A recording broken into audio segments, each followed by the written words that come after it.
Okay, so bear with us as we play with this device. Is this loud, too loud, not loud enough? Good? Okay. And if it gets too far away or too close, wave, jump up and down. So I am so honored and delighted to be here, and thanks for the introduction. I was a student across the street in 1972. And I wasn't sure whether I was going to go crazy or kill myself or both around something that I didn't have words for yet, which was coming out as gay. So I went to see a student counselor in a Quonset, not too very far from here, that no longer exists and hasn't for decades. And I was assigned a school therapist whose praises I sing to this day. If anyone knows Mary Hour's World, please thank her. And it took me 4 or 5 or maybe 100 sessions to finally say why I was there. And she looked at me with a look that made my heart sink. And I thought, oh, they're coming with the straitjackets to take me away. It's 1972, and she said, I don't know anything about homosexuality, but if that's what you want to deal with, that's what we're going to do. And we did. And I am grateful to her. And that's what it was like in 1972. About a year later, I was walking down Bancroft, so maybe 10 blocks from here in front of a church, and I did something that a person who had been in relationships with someone of a different sex in binary reality had done. I was accustomed to taking my girlfriend's hands, and I took my boyfriend's hand, and he was a dancer. But he ran down Bancroft and home more quickly than I have ever seen anyone move. He could have competed in the Olympics. And when I got home, he was livid. He said, you could have gotten us killed. And we belonged to a gay men's discussion group. It was called a rap group, which is, does anyone say rap group anymore? I don't think so. But anyway, it was a gay men's rap group that met in the basement of a church. And he told the story, and there were about 25 or 30 men there. Every single one of them said, you claim to love this man, you could have gotten him and you killed, you are out of your mind. And my boyfriend and I had a conversation later in which we said, perhaps in 100 years from now, so we're talking 100 years from 1973, there will be a safe place somewhere in the world, I think we were imagining Provincetown, where 2 men could walk down the street and hold hands.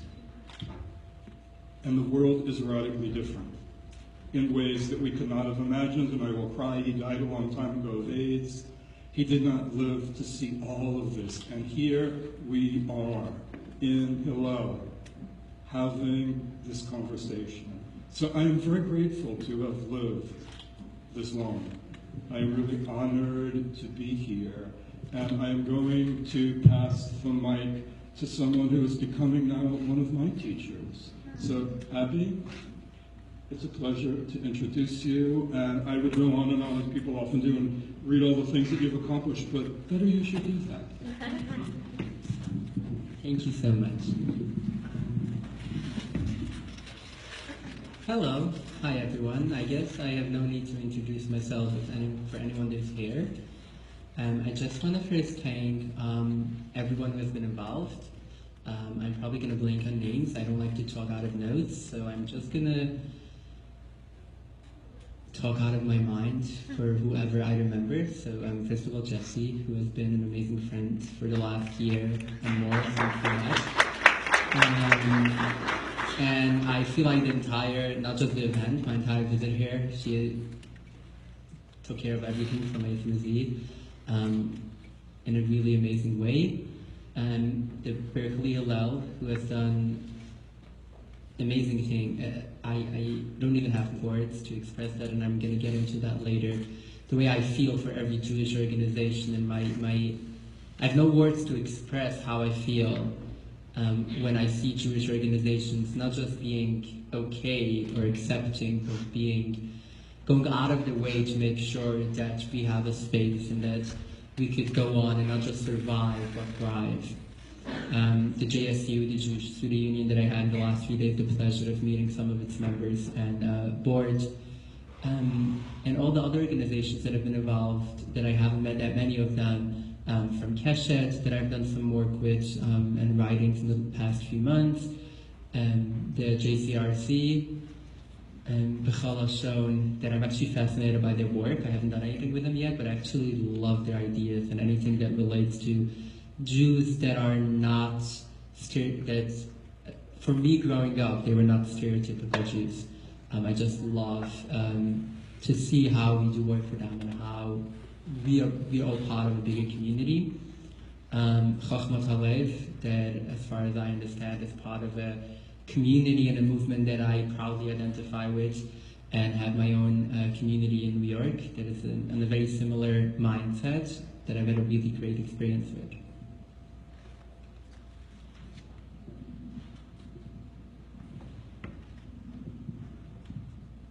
About 5 months ago, actually by now almost 6 months, for me it sounds like it was yesterday, I was sitting with my father in an apartment in the Upper West Side, the apartment of my rabbi in New York City, and we were trying to explain to him what's going on. And my father actually, since I was really young, always claimed that something is off with me, the way he would put it. Something is going on. He tried everything. Oh, maybe it's a mental problem, maybe it's a physical problem, maybe it's a religious problem, that was also true at some point. He tried everything. And he always told me that I'm hiding something and I should tell him what's going on.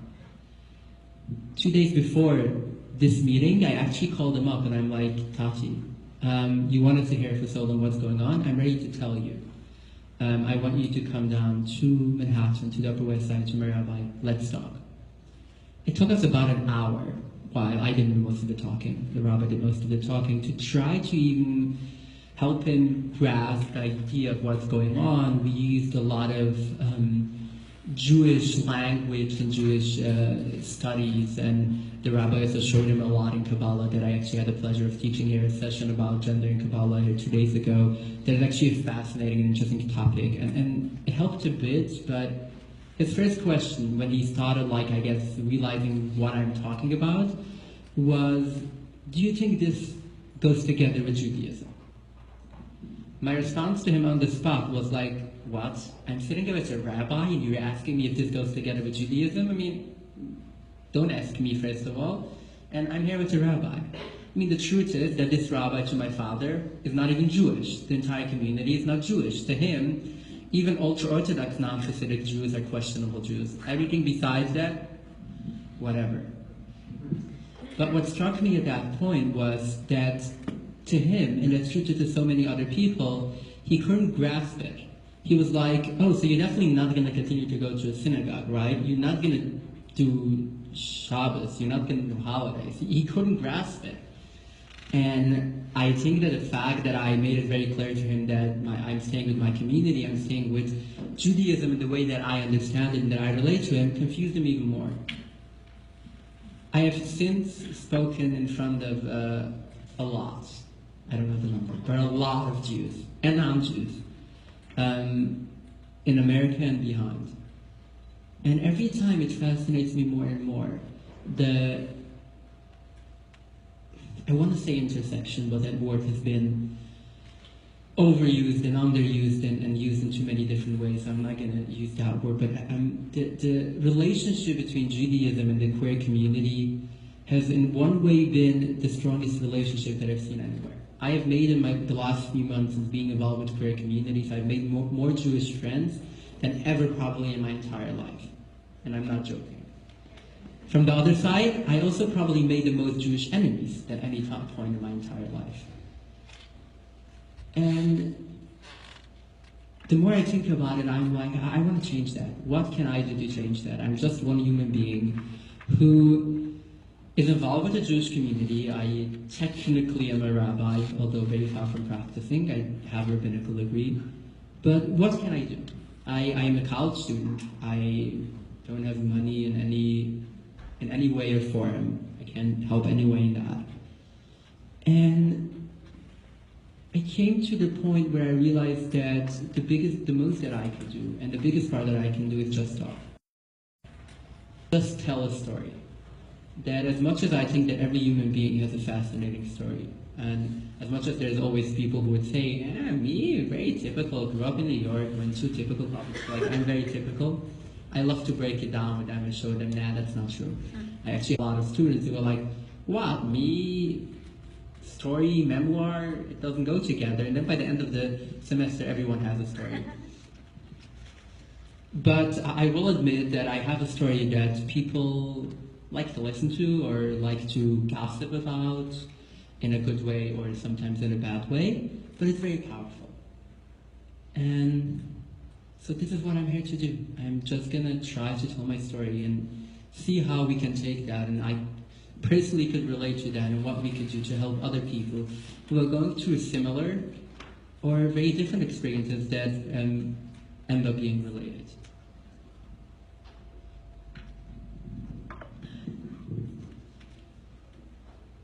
I'm going to start with the first paragraph that I used on my college admissions essay. That actually the admissions counselor told me after that she was convinced when she read the first paragraph that that's it, you made it. I was born and raised in New York City, but I couldn't speak English until I was 19.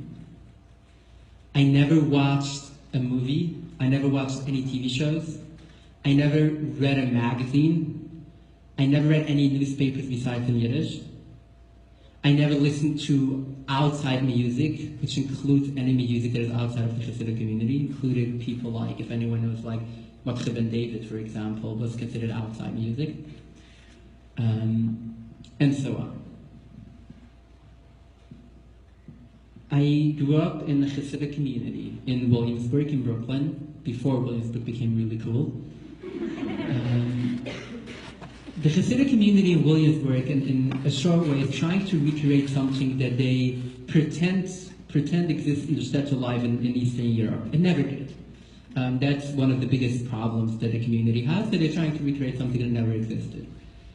They're extremely sheltered as it gets, and something that people who don't know anything about Hasidic Judaism get a lot. They're very similar to the Amish people in terms of being isolated, being segregated, shunning the outside world. They do adopt modernity to a certain extent, actually very hypocritical sometimes.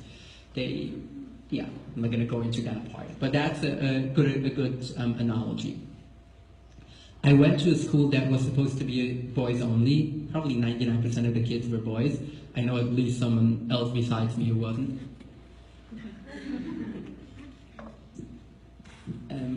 Our studies were from around 8 in the morning to 6 at night, mainly just Jewish studies. From 4th to 8th grade, we had an hour a day, what we called English, which included English, meaning ABCs and how to write my name and address, that's it.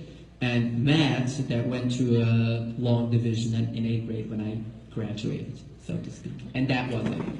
From 9th grade and on, we go to do something called yeshiva. I actually like the name of it because literally means just sitting, and this is what we do. We just sit the whole day and do nothing. When I was around 15, I went to yeshiva, which was kind of a boarding school in upstate New York in the Catskill Mountains. It was literally in the middle of nowhere. It is probably one of the most isolated and segregated places on earth. And I visited a lot of places, and it's really segregated. You would be there for 5 months in a row, usually from after Passover until before the high holidays, then from after Sukkot until before Passover. We were allowed 1 weekend off to go home, but that was it. There was nothing around. The closest thing was 50 minutes down the road, there was a bowling alley that if you were caught there, you would be expelled forever from the school. I was expelled 2 weeks before I got married. I was expelled from school because I was caught boating. And there was a lake right next to the school. And there was nothing. There was just it was like 400 students, most of us boys, supposed to sit and learn. We had a study schedule of 11 hours a day, not including prayers and meals. And this is where you go. You sit in yeshiva until you get married. There's no like a certain amount of credits that you have to graduate. You're just there until you get married, which is usually between 17 and 20. Once you are after 20, you are old. and your marriage prospects are actually very low after that. You will have to negotiate. You will have to take someone who is less than you because you are bald. I got engaged when I was 16, and I got married when I was 18. My ex-wife was my cousin, my third cousin. Our parents were first cousins. She also came from a family that was very similar to mine. What I mean by that is, my family is what's called in the Hasidic world a Rabbinical Family. And to explain that a bit, the Hasidic community in the last 200 years has been ruled by the same about 5 to 10 families that by now are just one big family because they keep on marrying each other. I am related to each and every Hasidic Rebbe in the world nowadays. I am actually related to them, some closer, some further. But they're all intertwined, and that's a big reason why there's a lot of internal politics and fights. My father is the 10th generation of the Baal Shem Tov, who was the founder of the Hasidic movement. So growing up, that meant a lot more than just being kind of royal. The Hasidic Rebbe's, and again in a way that people who don't know anything about the Hasidic community would get, they pray much like an Ayatollah. They control everything: politics, economics, spirituality. They are the first and last word in their community. Everyone literally worships them in so many different ways. Most of them are multimillionaires, some of them are billionaires.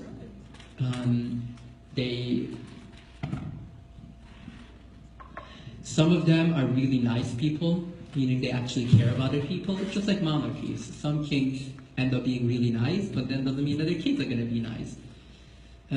I grew up in a community called Fishnetz. They're very big in Israel, and they're very powerful politically also. They have their own member in the Israeli parliament in Israel. But my grand rabbi, the leader of the community that lived in upstate New York, he was an extreme radical, known as a radical even within the Hasidic communities. But from the other side, he was a real father. Until today, I have some kind of respect for him. He was really, really great to his people. People who tried to fight with him, he was really good at that also. But at least with me was really nice compared to a lot of other ones who aren't. In terms of how this affected me as a family is, we were expected to be role models. Again, sometimes in a very hypocritical way. But our family standard or our religious standard was higher than the average Hasidic community. Yeah, that is possible. My family, for example, never went out to eat as a family, not even to kosher places. Our dress code was very different, and a big part of it was to make us look different and that everyone should know. So I remember when I was about 14, and I would go out with my friends, and they would go, let's say they would go into a restaurant, a kosher restaurant. They're not going to talk with girls. They're not, nothing like that, not even close. They're just going to hang out, and I felt like I can't do that. And if I would do it, people would stare at me. I had a very unique set of clothes that gave me away right away, specifically during holidays. It took me a while after I got bar mitzvah at the age of 13 to get used to walk into a place and have eyes turning on me from everywhere. And the family does that directly. They want to keep you, make you feel that you're different, and there's certain things that everyone could do and you can't.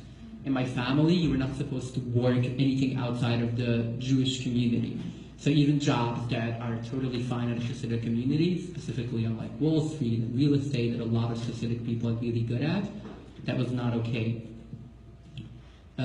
For some reason that I have no idea, literally there's no explanation to it, is we were not supposed to drive. It's very common in the Hasidic community not to allow women to drive. In my family, even men were not supposed to drive. Don't ask me why, I really don't know why. But when I had my brother, one brother who got licensed the first in my family was really upset. And that's like one of the things that really bothered me in terms, there was no reason behind it. So, and I guess so when I got married, just trying to make sure I'm not missing any points. When I got married to someone who was from a very similar family. As I said, I had grandparents who were cousins. My ex-mother-in-law, so my ex's mother had a sister who was married to my mother's brother, another sister was married to my father's first cousin, and another one was married to a further cousin. I'm not gonna go, it goes like that all the time. And we were married for 2.5 years. Before I continue with that, I want to backtrack a bit and talk a bit more about my upbringing and how I felt growing up. I have a very interesting relationship with the term trans. Personally, my preferred identity is when I have to use something that would identify me, or if I want to get a speaking gig and I know I have to give something that people should be like, that's interesting, I would use woman of trans experience. Although I never identified as anything else besides being a woman. My realization was never, oh, I'm a girl. It was the other way around. Oh, people don't agree with me. That was when I was around like 4 or 5 years old. One thing that I do want to point out, that the world, and even the world who accepts queer people, accepts trans community, ended up developing a lot of stereotypes. So one thing that I always feel like I have to say when I said it, that this was my experience. There are a lot of trans people who didn't know that when they were young, and it's totally okay if people figure that out when they're 40 or 90 years old. But this was my experience. So when I was about 7 years old, I came up with an idea of how I can take care of it, and that was I started collecting articles that talk about organ transplants. My idea was that at some point I could do a full body transplant, like a heart transplant, liver transplant, lung transplant. At some point I could do a full body transplant, no? That worked until I was 9, then I got really upset. I threw out all the clips that I had collected.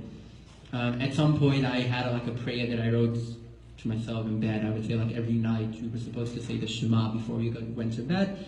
After that I had this like a prayer that I would like pray to God that I should wake up as myself. Around the age of 12, I realized that none of this works. I didn't mention it to anyone because I didn't know any other person like me, so I have to be crazy. And it worked pretty well. I pretty much convinced myself that I'm crazy with that heart, and it has to be something else. I still felt that I'm not comfortable, something is going on. The next biggest thing in my life was religion. And in so many ways, religion, when I talk about me leaving the Hasidic community, leaving the religious community, I found it to be similar to my experience in terms of gender identity, and I found it to be similar to the experience that other people have when it comes to gender identity, and that is, gender in our society is supposed, at least it was until a few years ago, the most solid black and white thing in existence. It was one of the things that you don't challenge. Even after the Stonewall riots, and like in the 70s and the 80s, when in the 90s, people started hearing more about sexuality being, there's more options. It took a long time to accept it, and we still have a long way to go. But gender was still the solid line that you don't cross. To me, religion was the exact same thing. I literally thought, not that anyone told me that, but that was the image that I got from the people that I was around until I was about 12, 13, that everyone, pretty much everyone is Jewish. There were some Goyim, some non-Jews that lived around us, but there were not a lot of people. And most of the Jews are ultra-Orthodox. And I've even traveled. At that point, I've been to Europe, I've been to Israel, I've been to other places, and wherever I went, everyone was the exact same. So I really thought this is, again, like, don't get me wrong, no one told me that. It was just like the image that I got. It took me a while to realize that no, most people are not Jewish, and most Jews are not Orthodox. So when I was looking for an outlet to take care of it and to deal with my experience, ended up being religion. I started studying books that I wasn't supposed to. That was really easy in the Hasidic community. It wasn't hard at all. The first thing that I did, I studied the book of Yeshua, the book of Joshua. That was not encouraged. It wasn't really a problem, and it was something that you might have looked into here and then, but it wasn't something that was studied. I was like, okay, let's find something that is not okay, and let's study it. See, maybe I'm going to find an answer. And I actually did. I'm going to try to put it short, but I do want to give the example of what happened. I was studying, there's a story where Joshua stopped the sun. It's a famous story in the Bible.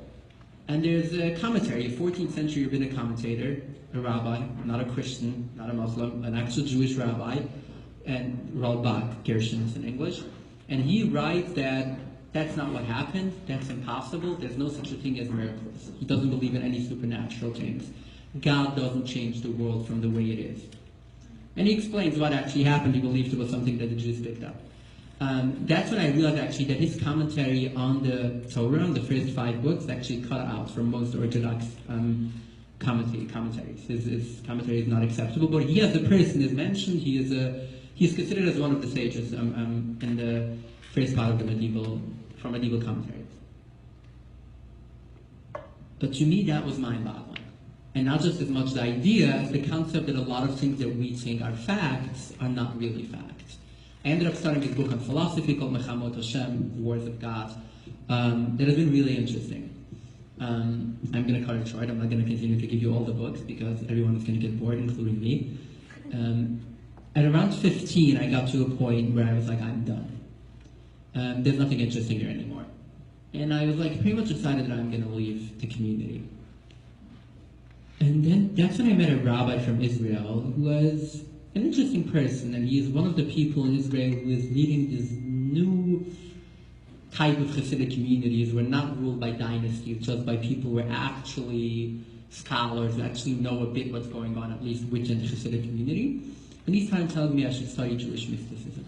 It's going to answer all your questions.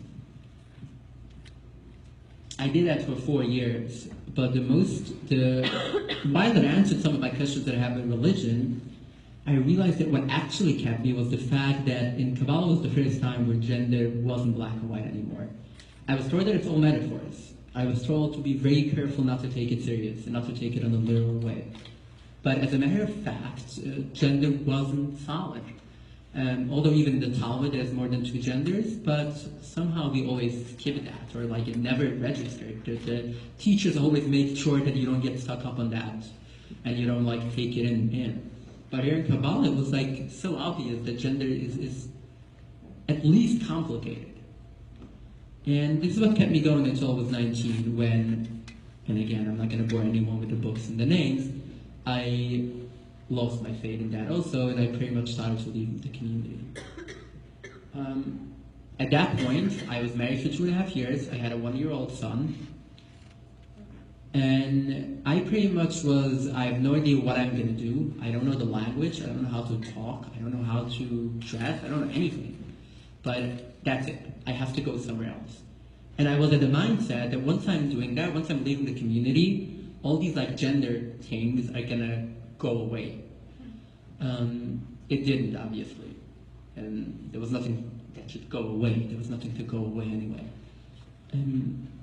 I left the community. It didn't go that glad. I was forced into a divorce. My family I still had a relationship with my family, but it was very much like a don't ask, don't tell relationship. And it didn't help. I still felt like this is not what I want, this is not who I am. So I was like, I gotta go to college, I gotta get an education, this is gonna help. I worked 2 years on my GED, my high school diploma. And then I was like, okay, if I'm gonna get into a good college, everything is gonna be perfect. I applied first to community colleges, then I took the gamble and I applied to the 2 private schools, the 2 good private colleges in New York, NYU and Columbia, and I got into both. And I was like, great, now I'm going to go to Columbia. I really liked it. I loved the campus. I got to know some people there. It sounds amazing. And everything is going to be perfect. It worked for exactly 6 weeks. And by the time I got to midterms, I crashed. That was the first time in my life that I crashed on gender issues. But I was around people who were able to pick up on it and who were able to actually push me on something is going on and you got to go take care of it. So my academic advisor told me to go see a psychiatrist at the Columbia Psychological Services. I went to see this woman who was this amazing Jewish, typical New York liberal Jewish woman that I don't know until today if it was just by chance or it was direct. It could be just by chance because over 30% of Columbia students are Jewish, so it doesn't mean anything. But she was amazing, and we had 3 sessions. After 3 sessions, she's telling me, okay, listen, I have to write this letter to your advisor that you're okay. I think you're okay, but you're hiding something. I didn't mention gender to it at all. I came up with a whole long list of what's going on. Half of them was total crap, half of them was only half crap, but none of it was really true. And she was like, "You are hiding something." And I got so upset and afraid that she's going to figure it out, and I was like, I'm not coming back. I'm not seeing you again. I'm good to go. Took the letter, left, started school again.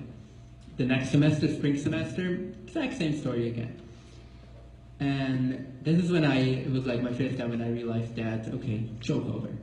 I have to do something. So I looked up, went online, found the LGBT Center, which is the gay, lesbian, and bi and trans community center in West 13th Street, the West Village in New York City, if anyone knows New York. That has been amazing. They're actually pioneers in terms of gay community. They've been around for, I think, 40 years by now. Really amazing. And I went to see a gender specialist. It was the first time that I went to see someone who specializes in gender identity. And my hope was that once and forever they're going to knock it out of my head. I met with this amazing woman. After 4 sessions, she's telling me, okay, listen, I think you're trans. I got so upset on here, and I did the exact same thing as I was used to do my entire life. Wrong. I was like, I'm not talking to you ever again.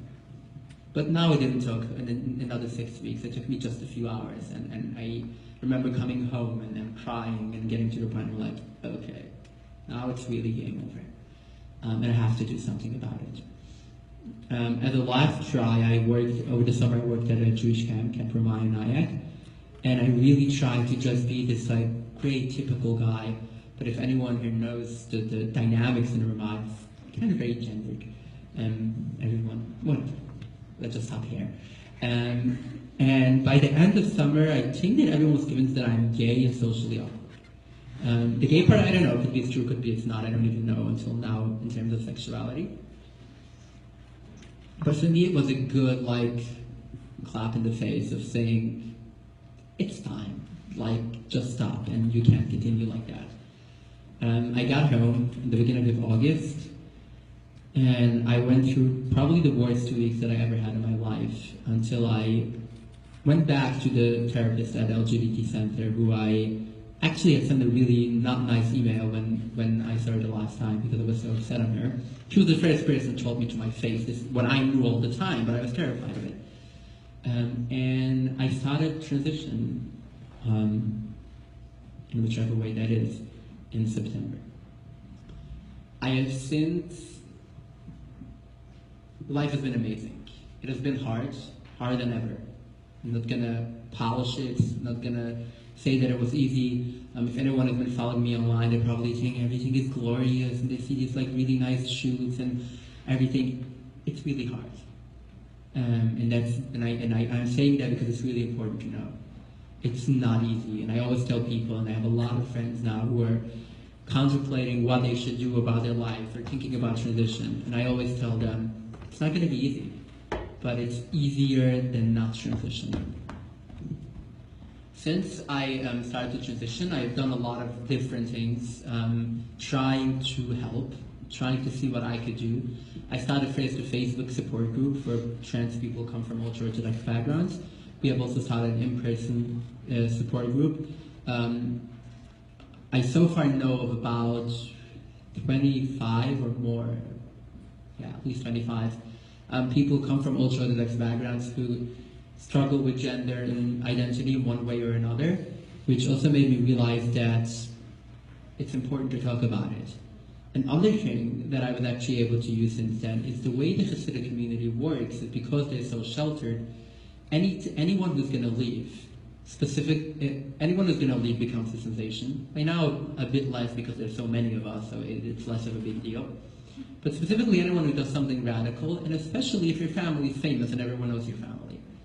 So just by leaving, and just by coming out and transitioning and going public, I accomplished a big thing, and that is that they keep on talking about it. And if there's one thing that I could go back and tell my 12-year-old self, is know that there are other people like you. If there's a way, and I believe there is, and just by talking about it, and by all of us talking about it, by sharing and seeing more and more people to talk about it, we could help that. We could get to that there shouldn't be a child in an insular community or an open community who doesn't know that there are others like you or similar to you. You're not alone, no matter how you feel, no matter what your parents or family or community is telling you. Sometimes there's amazing people, amazing parents out there who are really good, and sadly there's so many family members who are not, and everything in the middle. But this is my goal right now. And this is the reason I have been talking a lot, and I will continue to talk, is to get people to talk.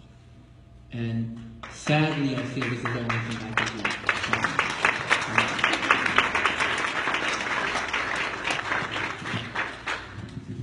Thank you. Take a breath, everybody. How many of us wished at some point in the past there was time travel and we, years ago, could have been in this room today, or that you could have met us in the past? Thank you. I want to ask a question by a show of hands. I'm curious. You alluded to the fact that there are more than 2 genders in the Talmud. So how many people know that? Great. I was not taught that by any of my Orthodox teachers ever. I was quite startled, and I think I was in my 50s when I found that out. As a text scholar, I'm curious, are there text places that you use now? What I sometimes say to my grandson in his transition is, God made us out of clay. And sometimes the clay turns around and starts to work on itself. And he has found out a comforting image. So I'm curious, are there texts that you have found potent that you could share with us this evening? Yes, there is, obviously. There's quite a bit. If anyone is interested to hear more about it, I will share some. But I've done so far 3 different source sheets. They're all online on Sefaria.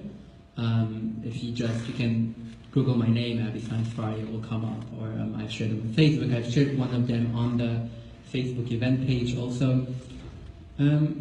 Ones that I found really, really amazing is I show to people a lot the Mishnah in Chagiga, which talks about the commandment of going up to Jerusalem 3 times a year during the holidays. And that's where it's one of the very clear places where the Mishnah is saying, the details, I'm not going to go into the details, there's still some sexism there and other problems, but the way at least it's saying is that they're man and woman and they have their own things. Then there's that specific Mishnah talks about 2 other genders in one way or another, but the way it explains it is one of them is sometimes like a man, sometimes like a woman, sometimes like both, and sometimes like none. I love that statement and the way it's written out, and it already validates. Doesn't matter. Let's put the details aside for a minute. It validates almost everyone, and it is like it's kind of telling you be male, be female, be both, be none, be sometimes like that and sometimes like that. Literally whatever works for you. That's how I see it. So that's like one very important that I've been showing to people a lot. There's a few more specifically in Jewish mysticism and Kabbalah, including in the Zohar, which is the primary text of Jewish mysticism, and in other Kabbalistic books, there's some very detailed, sometimes even graphic details of trans-soul migration and like actual souls being developed in wrong bodies, so to speak. I mean, this is the language that they are using. I don't like the term wrong body as much, but this is a term that they use a lot. They have these minute and complex like combinations of souls who are that many % male, that many % female, and like it's really interesting and really fascinating. Thank you for that. So I'm curious, I think probably most of us didn't come from Hasidic backgrounds. I may be wrong about that, but some people did. So I think it's very easy on the outside to criticize, to judge, to say this is a medieval world, they are sexist, blah, blah, blah, blah, blah, et cetera, et cetera. What are a few of the treasures that you've brought with you that we may not have had access to who didn't come from that world? Actually, thanks for this question, and it's really important. In the last about 20 years, there's been a lot written about the Hasidic community. The problem has been in that when it came to memoirs, journalist work, or academic work, almost all of them had this problem that they were either or. There were some who totally romanticized them, put them in a museum in a really amazing way. These are these like authentic people who don't want to change anything. I don't know if that's a good thing, but these amazing and whatever, and they're like real and authentic, and then they will pick out a few good parts that I'm going to get to in a minute and then talk about that. Then there's the other kind of books that I kind of like a bit more, who just totally demonize them. They are like evil and living in the 18th century and don't accept anyone and don't want to talk to outsiders, like pick up their really bad parts and talk about that. As far as I know, I found one book written by a really close friend of mine that has been really amazing. It's called All Who Go Do Not Return by Shirin Lian. A really great book. He's just an amazing writer, and he was able to do that. But it's not just the writing; it's how he puts it together of getting the complex of it, getting like pointing out the nice parts, pointing out the bad parts, pointing out the parts that are neither, and like I think it was less of a bestseller than another book that a woman that I know wrote that became a New York Times bestseller because it was extremely sensational. But being accurate, it's amazing. And if anyone wants to read one book about the Hasidic community, that's a book you should read. Really, really, really great. So that's true, and I think that's the best way. Everyone has a different experience, but there's both. There's stuff that are neutral, there's stuff that are really, really bad. Even sadly, even for myself, I like to talk about the bad parts more than the good parts. And I guess that's a natural human tendency. And then there are good parts. Like the good parts would include, for example, family life. No, I don't think that having 15 kids per family is amazing. I forgot to say, but I have 12 siblings, and if I count in-laws, I have 20. I don't think that's the ideal family life, but the way family, in most families, lives with each other, how every holiday, every weekend, every Shabbat, everything is surrounded by family, you're kind of never alone, is something that I personally, and again, there's people who had their family was their biggest nightmare. Personally, I had a really good experience with that. I think there's, at least for people who grew up male in that community, there is not as much actual education as much as a respect for education within specific confines, within specific limits. Like you can't study whatever you want, but education is very much encouraged, and also actual education skills of how to study. Like the fact is that I'm able now to pull an all-nighter when I have to finish a paper in the library, and wouldn't have a problem with that at all, comes definitely from the fact that I grew up with a 11-hour-a-day study schedule. There's some skills that you do learn that are great. These are the few things that I can think right away. And again, like for me, the bad parts outweigh the good ones, and with too much. But there definitely are nice parts. Listening to you, and maybe for those of you who hadn't met Abby before, I spent a lot of time in preparation watching videos, reading interviews. So by the time we finally met yesterday on the phone, I felt like we knew each other in one direction. And then I told Abby the story, which was in around 1956, I was going to shul with my grandfather, Orthodox shul in Bensonhurst, Brooklyn, and a Hasid was coming toward us. I had never seen such a creature ever before. I had no idea in our modern Orthodox world that someone could dress that way. I had never seen payas before. I'm 5. My grandfather is trying to explain to me what that person is. But I'm 5. And so he's doing the best that he can. He's a very kind and wise man. And then his very last sentence, he paused and he looked at me and he said, "But they're not really Jewish." And when I told Abby the story, what she said was, "I think that was my grandfather." He had a little Hasidic community in your grandfather's neighborhood, so some part of us has already met, somewhere in the past. I feel that way, but I'm not meeting you for the first time. And in this Jewish space, before I turn the questions over to everyone here, what I'm curious about is so much of my journey has been informed by my time in churches, my time in mosques, my life in Buddhist communities, Hindu communities, Sikh communities. And I'm wondering whether that's been part of your journey, and are there non-Jewish spiritual traditions that in some ways have fed you and are feeding you? And are there things that you're curious to run out or walk out or dance at and explore? Interesting. So I didn't really touch on that, but when I left the Hasidic community, I left Judaism very, very strongly. I was like, I'm done. I don't want to know anything Jewish. I don't want to know anyone Jewish.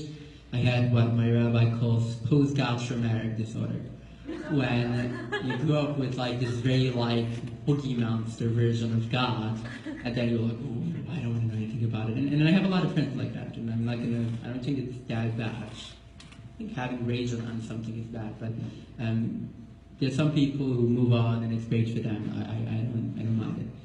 Personally, it took me a while, but I got to a point where I realized a few things. So I left the community was very much based on philosophical reasons. I have read a lot. By the time I left, I have read Richard Dawkins' The God Illusion in Hebrew. I read Who Wrote the Bible, which is a best-selling book by one of the biggest biblical scholars actually at UC San Diego, Richard Friedman, who's also Jewish. His scholarship is not really Jewish, but he is Jewish. I also read, he has the book Who Wrote the Bible. He's, I think, to date the bestseller in academic biblical scholarship, also in Hebrew. I have read Darwin's Origin of Species in Yiddish, translated by a 1920s NYU professor. I've read a lot of books like that, and I was pretty much very identifying with these, I guess what people call new atheists. Richard Dawkins is one of my biggest heroes. I actually have pictures with him. Still with my whole Hasidic look. I met him at NYU actually. It was actually on Simchat Torah 4 years ago. He was there giving an event. I really liked Sam Harris, Christopher Hitchens. I still managed to catch a talk with him. And that was an interesting experience. And when I look back now, I'm going to get for 2 minutes how I got to where I'm now. That was an experience that I'm not giving up, and I still identify with that. People ask me a lot, and I'm like, philosophically, I think I'm an atheist. Theologically, I'm Jewish, but philosophically, I think I'm an atheist. And I really identify with that in a positive way, not in a negative way. Atheism to a lot of people is a negative identity, and it is by definition. But there are some points that I picked up that I think Judaism and liberal Judaism could build a lot of. And one of the most interesting books that I read was a book called Religion for Atheists. The main thesis of the book, the main concept of the book is that if you're looking from an atheist, a non-believer's perspective, and you decide that religion is man-made, you gotta look then on the other side and be like, okay, religion is man-made, but why? So besides the fact that there was a lot of control and leadership in the religion that people had for a while, but there's also human needs that religion serves.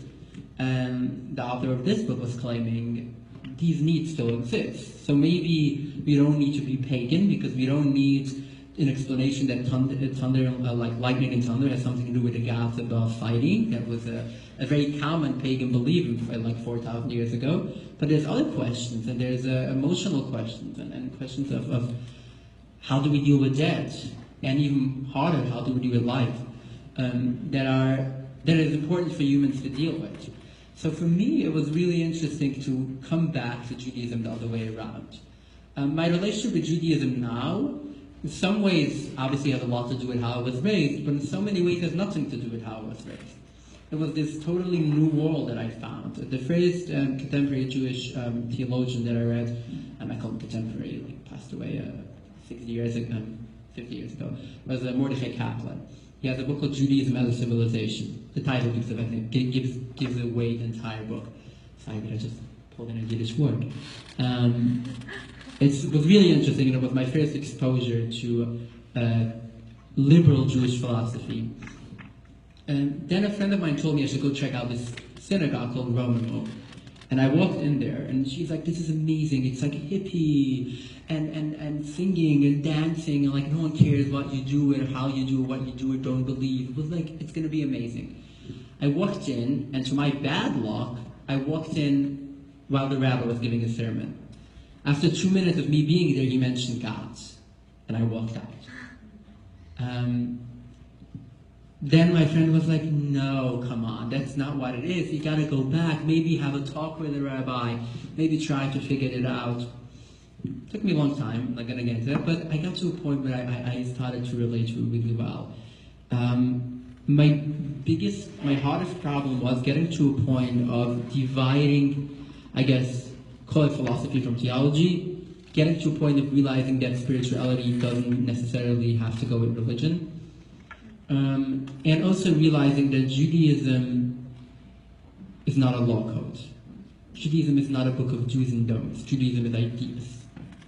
And now at a point, people ask me a lot, like, and I know people nowadays like to get straightforward answers. Is it from Siri or Google, or from a rabbi? I just want, yes or no, what's going on? So I actually got it last week, and I was talking at an event for also Jewish students. Someone was like, do you believe in God? Yes or no? I was like, I liked your answer. I didn't answer that at that point, but my answer usually to that question is, do you think that a question of do you believe in God is a yes or no question? If it's a yes or no question, then no, I don't. I just don't think it's a yes or no question. But like what I told her also is, what is God? Define God to me. And I really relate, one of the contemporary theologians that I really like, and he is still around, and if anyone could ever get a chance to hear him talk, he's amazing, is Rabbi Art Green, the founder of Hebrew College in Boston. And he wrote a lot of books. One of his books is called Radical Judaism, that is very heavily on philosophy. And he has his own ways. To him, God is pretty much evolution in an interesting way. But I see as God as a bioter. And religion is the same. But, I'm sorry, I thought I'm getting too vague. I'm trying to find a way to put it. But one thing that I say a lot, that I relate to is, I don't believe in God, but I don't know if I believe in God. I really believe in Judaism. Judaism to me has a lot of strong messages when we take it as ideas, not as do's and don'ts is what you have to do, if not you're going to be struck by lightning. For example, like messages that I like about Judaism is the cycles that Judaism has. Weekly, monthly, yearly life cycles that are just fascinating to me. The educational component that Judaism has. It's a fact, for example, that in the US, the Jewish population, even totally secular, tends to be more educated. There's a lot of anthropologists who will give you 10,000 examples of reasons of why that is. But it's definitely a lot influenced by the respect that we have for education and the thirst that we have for education. That is an amazing, for wherever it comes from, doesn't really, could go into whatever, God or divine or just a cultural thing. It doesn't really matter. There's something to Judaism that we can take a lot out. I'm going to just stop here. If not, I'm really going to talk about it the entire night. So. Well, I believe in her. My favorite definition of God ever is Deepak Chopra, who said something very like, God is a non-local field of information with infinite cybernetic self-referral feedback loops. So you can mull over that. So thank you. I'm always uncomfortable in this position, I don't know if you are, because I'm such a non-hierarchicalist and we're here and you're there. And then usually it's the job of the moderator to field the questions. I could do that. But I was going to say, this is such a queer space and we can break down that traditional approach. And go for it, Rabbi. Yeah. Let's throw everything out of the window. Every establishment, small idea, everything goes out of the window. So yeah, so if there's any questions, then I would love to take them. And I always say when I open up the floor to questions, I even have, when I do a PowerPoint presentation, I have a nice slide by now that is just, ask me everything, I don't have to answer everything. And I mean it really, because also there's so many questions that people want to ask trans people want to ask queer people, and they don't know if they can ask it, they don't know if they should ask it, and that's really good. Don't. If you don't know if you should ask something, just don't ask it. But there's some questions, and I'm usually good with questions, like even if they are not nice questions. I think I can deal with that. I could get sensitive. If I start to cry, forgive me. But really, and also, and from the other side, if someone is asking a question that I feel like, in my personal experience, it's not a question you should ask a queer or trans person, I will tell you. And I hope no one will get insulted if I tell you, don't ever ask that question anyway.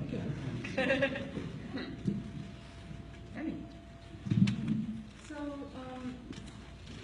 we're from the same neck of the woods, right? Sadly, yeah. Yeah. And so I've been, Susan here, she's the first, I call her my first introduction to what I call now the normal Jews. And so everyone, give her the love. So the question I have is really big because I've been wondering about this. How can we go out there in the world and raise awareness without vilifying the community? How can we spread the information that needs to be said and kind of, ignite the fire of start a counter movement, really, but without like a feeling of vengeance or whatever the word, the English word, also English is not my first language, but how can we not get even, but get smart? How can we do that without, like in my case, the only way I ignite passion in people is if I get down and dirty and really create, put down the whole sensational saga. I don't want to be that person. So how can we do it with dignity and beauty and bring people on board because our brothers and sisters are crying and our non-binary people are crying. Everyone out there many of them don't even know they're actually being traumatized. So what can we do? But something you had told me early on, and it really jolted me when you said this is a cult.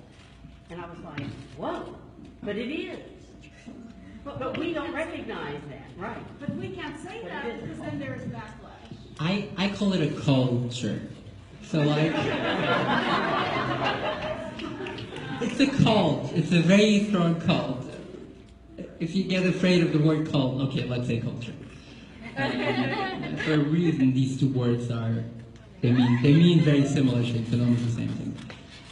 Every culture is halfway the cult. But to what you ask, I want to give two answers: a long one and a short and a long answer. The short answer is I don't know. The long and vague answer. What I found to be really helpful is sticking to facts.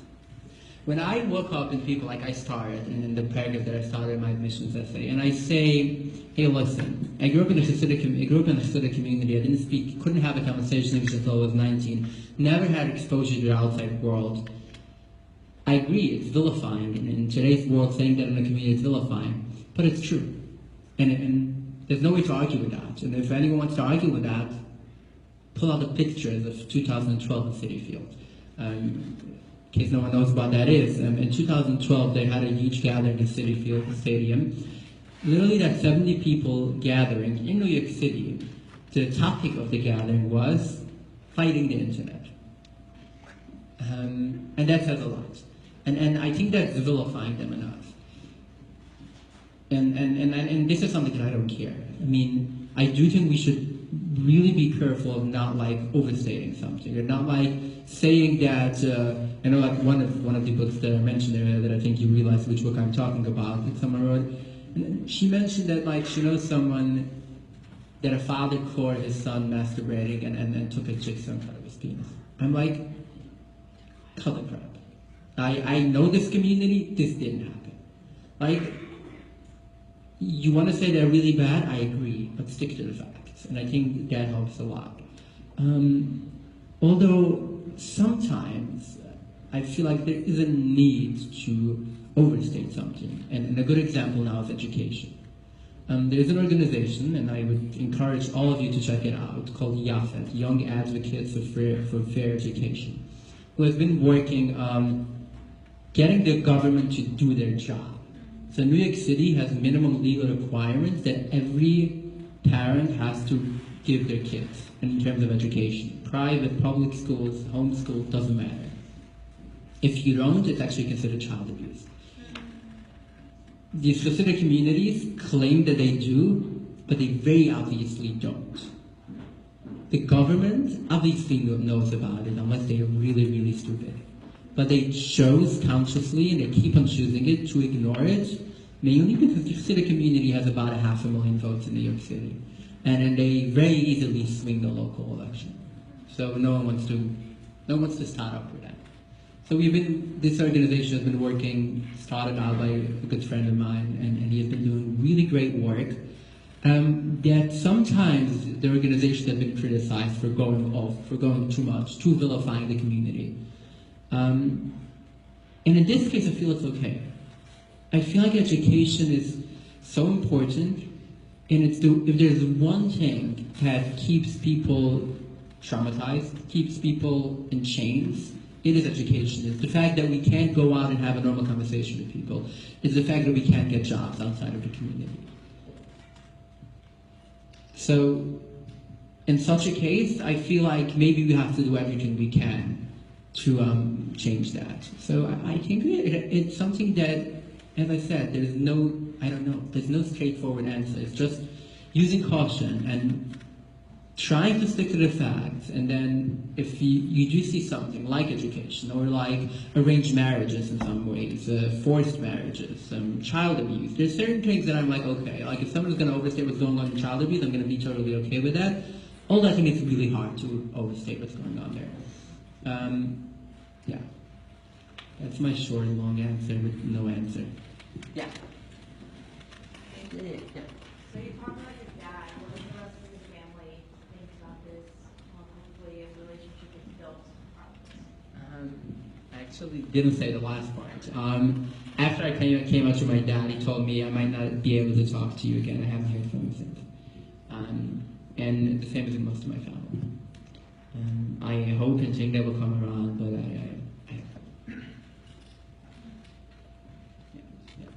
have a two-pronged question, and totally not answering. But once it felt, the way you talked about it, felt like escape. Like once you had kind of like left the community, once you kind of found your way out, like what were the things that were hardest to deal with in non-Hasidic society, and also have you ever gone back and spoken to Hasidic communities about this?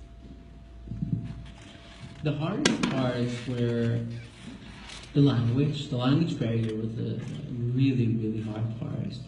I think people who grew up as girls in the community have it a bit less. They do get some kind of English, but still, I believe they also have it in some ways. Because English education was, I couldn't get a job. You almost can't do anything if you don't have a high school diploma nowadays, and almost for any job you will need a college degree. It took me 2 years to just get my high school diploma when I was 20 years old, so that was something that was really hard.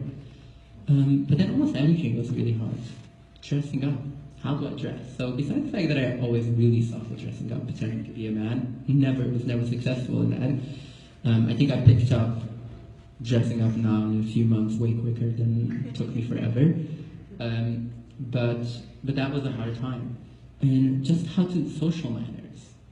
The first time I walked into a Starbucks, I was terrified. What am I doing? How do we stand in the line? And if you know anything about the Hasidic community, their manners is...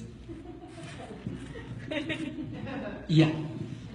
Have you ever complained of the way New Yorkers feel sometimes? Multiply that by a few thousand. They staying in a line, for example, something as simple as something that doesn't really exist. You come in, you push, you go. Just learning something as small that we probably all don't realize. I mean, you just be nice, like talk to someone, say thank you. What? Holding the door for someone when you just go out the door, I mean, why would I do that? And the same with so many other things, like, there's everything in life. And I say in some ways, it was harder for me leaving the community than it was to transition in the last 3 months. now I knew what I'm getting into. I know what I have to do. I'm still not happy with a lot of different things. I think I've accomplished a lot in different ways. I still want to accomplish more in different ways. But at least I know a bit what's going on. If you leave the Hasidic community, you have no clue what's going to happen next. Obviously, some people are a bit more open, some less. Some spend a few years in the closet, as we call it, and like browsing the internet and getting some information before they leave. Some people leave earlier, but yeah.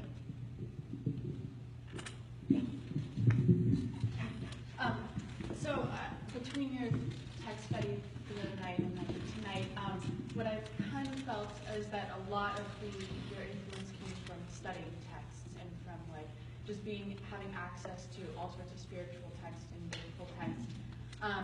And I don't know a lot about the Hasidic community at all, but I assume, would your experience have been different had you been transitioning the other way? And had you not had access to those kind of texts?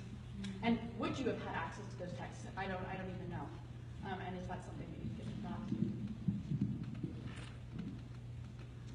I want to say something about that. So I'm part of an organization called Footsteps. It's an amazing organization. And if you are ever in New York and you want to volunteer with a great organization or do anything, check them out. They've been my lifeline for a long time.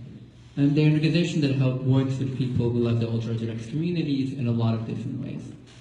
They also have an online forum. Basically like in Google, like a Google group where people like send emails and talk. The longest conversation ever on that Google chat was about a year ago, a fight on who has it worse, the guys or the girls, going back and forward with no resolution. I think that everyone thinks that they have it worse. And it makes sense. We're all victims. We all have it really bad. And everyone, there are some things that maybe girls have very differently, like girls to get a better education, very far from perfect, but a better education. They usually speak English. They maybe know a bit more. From the other side, they have way less freedom. Specifically, once you're married, you have to tell your husband exactly where you're going every time. And like, you can't just like disappear for 6 hours, versus a man could just say, oh, I'm going to shul, I'm going to synagogue, and disappear for 6 hours. So it goes both ways. It's hard for you to say. For me personally, yeah, education and like being able to study and use that as an outlet in my own way was really helpful. But from the other side, most of the things that I studied wasn't standard. Kabbalah is not studied by most students. No one is reading the books. I have my own ways of getting books that no one. So it's hard for me to say. I don't know if I would have been raised different, because what I did was taboo anyway. I got into trouble a few times for reading certain books, but that was kind of a kosher rebellion. It was like, it's not okay, you want to study Kabbalah, okay, but it was a rebellion, but a kosher rebellion. So it's hard for me to say. Yeah. Thank you again. It's been a really wonderful pleasure to learn with you and to hear your story. I'm wondering, what do you see as your mission? What is your goal in going so public? I remember in September, like, seeing a Facebook post through like friends. You live with one of my dear friends from high school, so like it was on my news feed. What do you see as like, what are you trying to get out of your work? Are you trying to encourage folks in the Hasidic community to come out? Are you just trying to be a trans activist? Like, what is your purpose and mission? If anyone wants to help me write a mission statement, I guess all of the above. So I have to be honest, I wasn't expecting this to happen.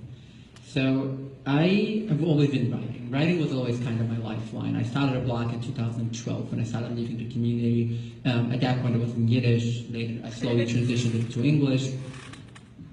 And so in August, when I was like, before I started transition, I started another blog called The Second Transition. And I got like from the beginning until I came out, I got about 2,000 hits on it. Not a lot. Then I wrote my coming out post. And the main reason I wrote it was because I was at that point, it came out already to probably like 20, 25 of my close friends. And the other point was like, I'm ready to come out, and I don't want to have to just like constantly come out to every person separately. I want to write. I want to come out on Facebook. That's like a good way of like just coming out to everyone. And I want to write a long post. If I'm going to write a very long post on Facebook, no one is going to read it. For anyone who's on Facebook knows that. So I wrote a blog post titled literally, "And the time has come," coming out. By 7 o'clock the next day, and I'm saying that because that's when Blogger, for whichever reason, changes the day and the count on hits, it had 20,000 hits, that post. I was not expecting that. I was overwhelmed. I had at that time been contacted by the Yiddish Daily Forward for an interview, and the New York Post. I was stupid enough, and if anyone ever has anything, the New York Post reaches out to you, think 10 times about it. And they're tabloids, and they always have something in mind what they want. But once I did an interview with them, everything it was over, kind of. My going back to privacy was kind of impossible in some ways. It took me a while to figure out how I want to deal with the media, but it's only then that I realized that I have an opportunity now.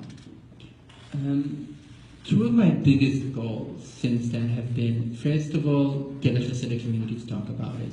Every time there's an article in a big newspaper, even in a non-Jewish one, they know about it. When it's a New York Times article, New York Magazine, or a live interview, they know about it. There's always these people who have internet and who are going to watch it. And they talk about it. They might say whatever they want on me. They could say I'm mentally ill, they could say I'm crazy. I don't care that much. Because talk about it, as I said. My main goal is to get people to talk about it, and that has been pretty good. At the same time, I want to try to help people as much as I can. I have an experience. Every queer person, every trans person, every human being has a different experience. It's not the same. I can't write anyone a manual. I'm like, oh, you want to transition? Oh, this is what you should do. This is how it's going to work. It doesn't really work that way. But I have dealt with therapists. I've dealt with legal issues. I've dealt with medical issues. I know quite a bit by now. And I have started a support group. And from all the 20 people that I've spoken to, I got even more details. I would really hope that I could use that. I actually just started on my blog. I started a tab of trans resources where it's really small by now, but I want to add a lot. Another thing that I really want to work with is educational policy within the queer community and the ultra-Orthodox community, and perhaps both of them. This is a topic that has been really close to my heart. I've been working in adult education for the last 2 years at Columbia, not with Jewish students, but just in general. I hope to get an MPA, Master Public Administration, and do policy work. And in a good way, what I'm doing now is actually helping me. Most public policy schools, and if you want to get a job, people are actually going to look on it, what have you done? And I'm glad that I get to work with it, so hopefully I'll be able to help as many people as I can. But again, if you want to help me write a mission statement. We have time for one more question, Okay. and then you can stick around, talk to I Abby. think somebody had your hand up for a while. Yeah. Yeah. Thank you. First, thank you so much for sharing. I mean, your story itself is incredible, but also the clarity and power that you bring to it is just really the best story I've heard.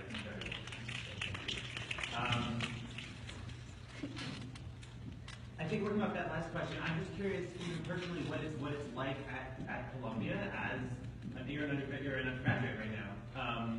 What it's like to be in college in the situation that you're in, the place in your life that you're in, what it's like being on campus, how you're received by your fellow students, what writing papers undergrad classes is like, how that experience matches up with where you are right now.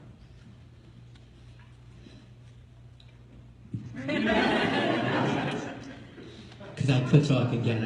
I feel like every question I could give an entire speech on it, and I'm going to make sure I do it. I think that if I had to choose, if someone would give me an option of 10 different situations I could be in when I want to transition, and I could choose one, I would choose the exact situation that I am right now, specifically with Columbia. Columbia is amazing. I'm going to have to ignore the fact that it's a bureaucracy.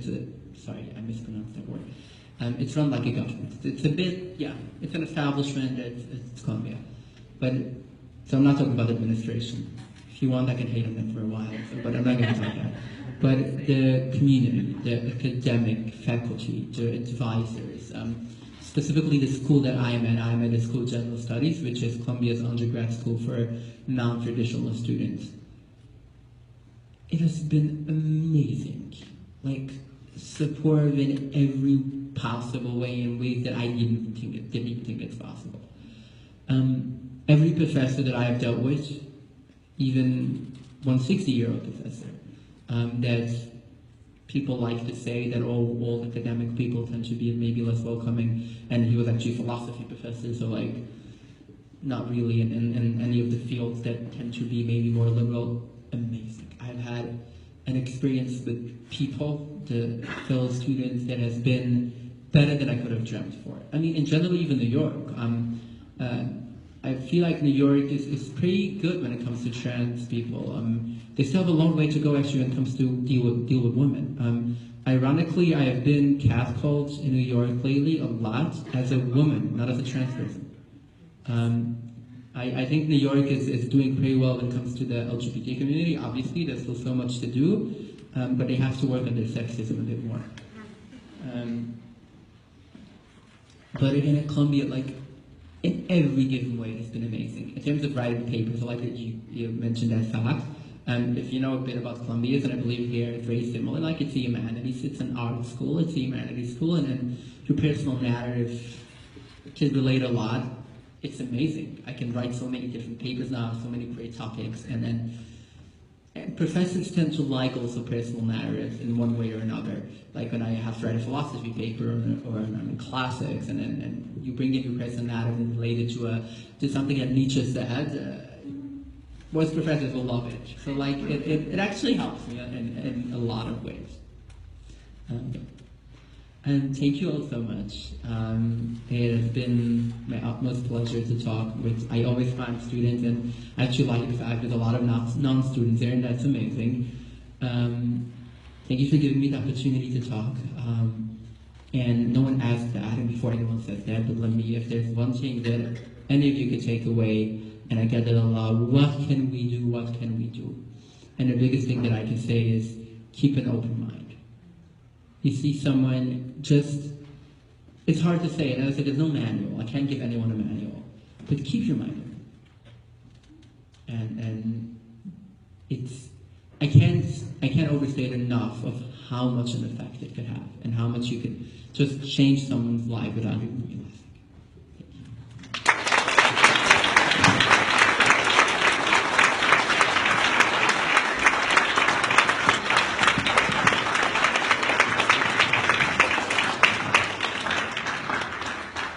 So thank you again. Thank all of our sponsors for this wonderful, wonderful opportunity. I believe there are little things to nosh on, and we can continue informally to continue our conversation. So thank you all.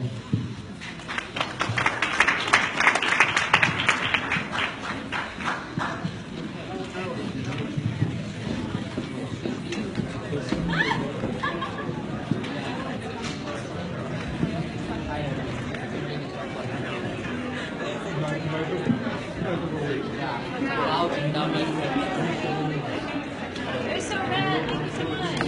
My name's Ariel. Oh my gosh. That was so great. Thank you so much for speaking. It was so powerful.